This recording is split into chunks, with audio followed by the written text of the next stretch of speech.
Hello friends, welcome to Samna classes. Friends, आज की इस वीडियो के अंदर हम डिस्कस करने वाले हैं आपके चैप्टर 21 के FST 1 के MCQs हिंदी मीडियम में। तो फ्रेंड्स, इससे पहले की वीडियोस में हमने ऑलरेडी अपने 20 चैप्टर्स तक MCQs डिस्कस कर लिए हैं इस चैनल पर, और उन सभी वीडियोज़ का लिंक नीचे डिस्क्रिप्शन बॉक्स में आपको मिल जाएगा। अगर आप अपने एग्ज़ाम की प्रिपरेशन कर रहे हैं और अगर आप लोगों ने उन वीडियोज़ को नहीं देखा है तो आप लोग उन वीडियोज़ को ज़रूर देखिएगा, वो आपके एग्ज़ाम के लिए काफ़ी ज़्यादा हेल्पफुल हैं। तो फ्रेंड्स, आप लोग उन वीडियोस को देखकर अपने एग्ज़ाम की अच्छी तरीके से प्रैक्टिस कर सकते हैं। और अगर आप इंग्लिश मीडियम के स्टूडेंट हैं तो इंग्लिश मीडियम की भी चैप्टर वाइज MCQs की जो वीडियोस हैं वो इस चैनल पर अवेलेबल हैं, आप उन्हें भी देखकर अपने एग्ज़ाम की प्रिपरेशन कर सकते हो। ठीक है, चलिए स्टार्ट करते हैं अपने क्वेश्चन नंबर 1 से।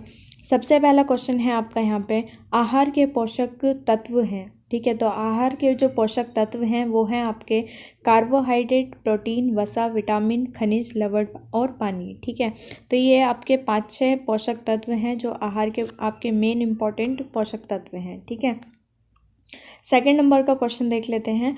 तो सेकंड नंबर पे यहाँ पे आपसे पूछा गया है, हमारे शरीर के लिए ऊर्जा का स्रोत है। हमारे शरीर के लिए जो ऊर्जा का स्रोत है वो है कार्बोहाइड्रेट तथा वसा। तो इस वाले क्वेश्चन का उत्तर हो जाएगा आपका कार्बोहाइड्रेट तथा वसा। क्वेश्चन नंबर 3 पर है आपका यहाँ पे, शरीर निर्माई भोजन किसे कहा जाता है। ठीक है, तो बॉडी बिल्डिंग फूड जो कहा जाता है वो किसे कहा जाता है, उसे उसका नाम आपको यहाँ पे बताना है और इसका नाम हो जाएगा आपका प्रोटीन। ठीक है, प्रोटीन को शरीर निर्माई भोजन और बॉडी बिल्डिंग फूड कहा जाता है। ठीक है, तो इसका उत्तर हो जाएगा आपका प्रोटीन। क्वेश्चन नंबर 4 है आपका यहाँ पे अगला क्वेश्चन, और यहाँ पे पूछा गया है आपसे, संरक्षक भोजन किसे कहा जाता है। ठीक है, तो संरक्षक भोजन जो कहा जाता है वो विटामिन और लवण को कहा जाता है। ठीक है, मिनरल्स और विटामिन को कहा जाता है आपका क्या, संरक्षक भोजन कहा जाता है। ठीक है, तो इसका उत्तर हो जाएगा आपका विटामिन और लवण। बढ़ते हैं अपने अगले क्वेश्चन की तरफ। क्वेश्चन नंबर 5, क्वेश्चन नंबर 5 पे है आपका यहाँ पे, कौन सा विटामिन किसके लिए है। ठीक है, तो कौन सा विटामिन किसके लिए है, यहाँ पे इनके पॉइंट्स मैंने लिख रखे हैं और उनके सामने विटामिन के नाम भी लिख रखे हैं। तो पहला है आपका, कम रोशनी में देखने की क्षमता, स्वस्थ आंखें, चिकनी त्वचा, चमकदार बालों के लिए कौन सा विटामिन होता है। ठीक है, तो विटामिन ए। घाव को जल्दी भरने में सहायक, आयरन और आत्मसात करने में सहायक कौन सा विटामिन होता है, तो वो होता है आपका विटामिन सी। ठीक है, थर्ड नंबर पे है आपका, आंतों द्वारा कैल्शियम और फास्फोरस आत्मसात करने में सहायक, हड्डियों के समुचित विकास के लिए आवश्यक विटामिन कौन सा है, तो वो हो जाएगा आपका विटामिन डी। फोर्थ नंबर पे है आपका यहाँ पे, विटामिन ए को नष्ट होने से बचाने में सहायक कौन से विटामिन होते हैं, तो इसका उत्तर हो जाएगा आपका विटामिन ई। फिफ्थ नंबर पे है आपका यहाँ पे, रक्तस्राव को रक्त के जमाव द्वारा रोकने में सहायक विटामिन कौन से होते हैं, तो इसका उत्तर हो जाएगा आपका विटामिन के। तो फ्रेंड्स, ये हैं आपके 5 इंपॉर्टेंट पॉइंट्स जो आपके काफ़ी ज़्यादा इंपॉर्टेंट है।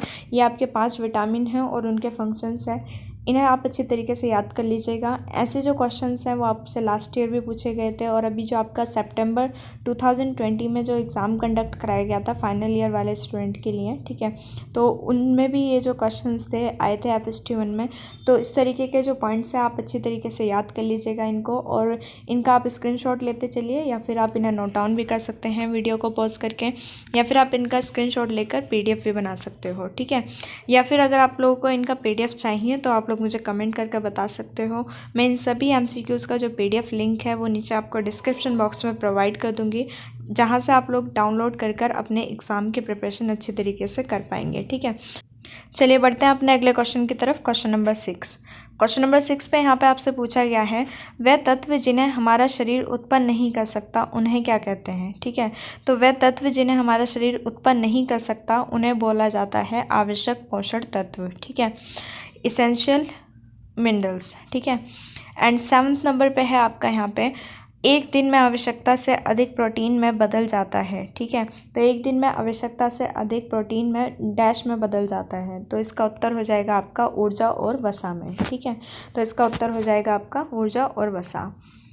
8th नंबर का क्वेश्चन है आपका यहाँ पे, एक साधारण शारीरिक श्रम करने वाले व्यक्ति के लिए प्रतिदिन कितनी कैलोरी की आवश्यकता होती है, तो इसका उत्तर हो जाएगा आपका 2000 किलो कैलोरी। ठीक है, एक साधारण जो शारीरिक श्रम करने वाले व्यक्ति होते हैं उन्हें एटलीस्ट 2000 किलो कैलोरी ज़रूरी होती हैं रोज़। ठीक है, उनके डाइट में। फिर 9th नंबर का क्वेश्चन है आपका यहाँ पे, भारत में कुपोषण के क्या कारण हैं। तो भारत में कुपोषण के कारण है गरीबी, विशाल जनसंख्या, कम उपज और भोजन का असमान वितरण। ठीक है, ये सभी जो हैं ये भारत में कुपोषण के मुख्य कारण हैं।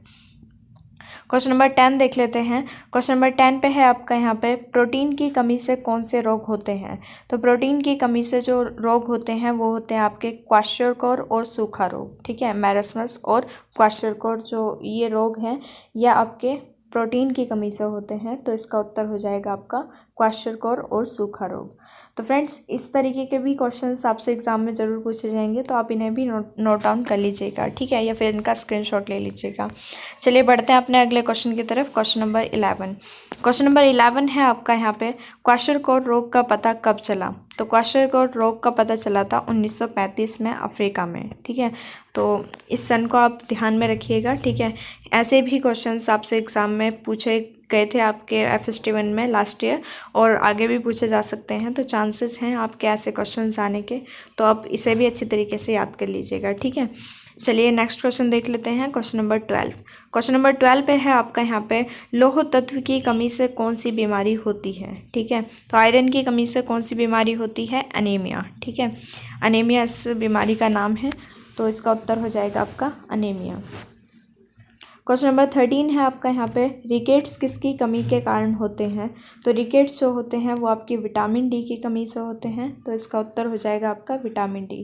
फ्रेंड्स अगले क्वेश्चन से जाने से पहले आप लोगों से एक रिक्वेस्ट है, क्या अगर आप लोगों ने अभी तक इस चैनल को सब्सक्राइब नहीं किया है तो सब्सक्राइब कर लीजिए।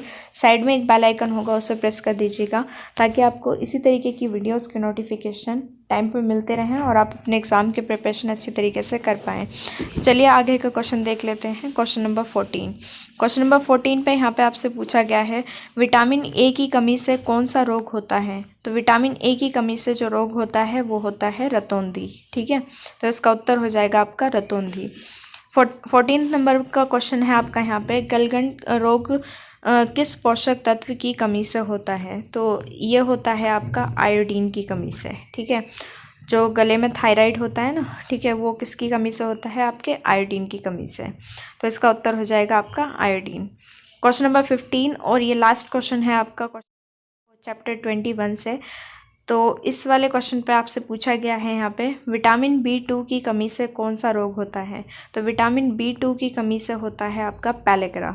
ठीक है, तो इस वाले क्वेश्चन का जो उत्तर हो जाएगा वो हो जाएगा आपका पैलेग्राम। तो फ्रेंड्स ये थे आपके 15 मोस्ट इंपॉर्टेंट क्वेश्चंस चैप्टर 21 से। आई होप कि ये वीडियो आप लोगों को पसंद आई होगी। और फ्रेंड्स अगर ये वीडियो आप लोगों को पसंद आई है तो इसे लाइक कर दीजिएगा और अपने फ्रेंड्स के साथ इसे शेयर कर दीजिएगा, ताकि और भी स्टूडेंट की हेल्प हो पाए। और मुझे कमेंट कर ज़रूर बताइएगा कि अगर आप लोगों को इसकी PDF चाहिए तो आप लोग मुझे कमेंट में बता सकते हैं, या फिर आप को अगर इस वीडियो से रिलेटेड कोई डाउट है या सजेशन है तो भी आप लोग मुझे कमेंट में बता सकते हैं। ठीक है, thank you for watching this video.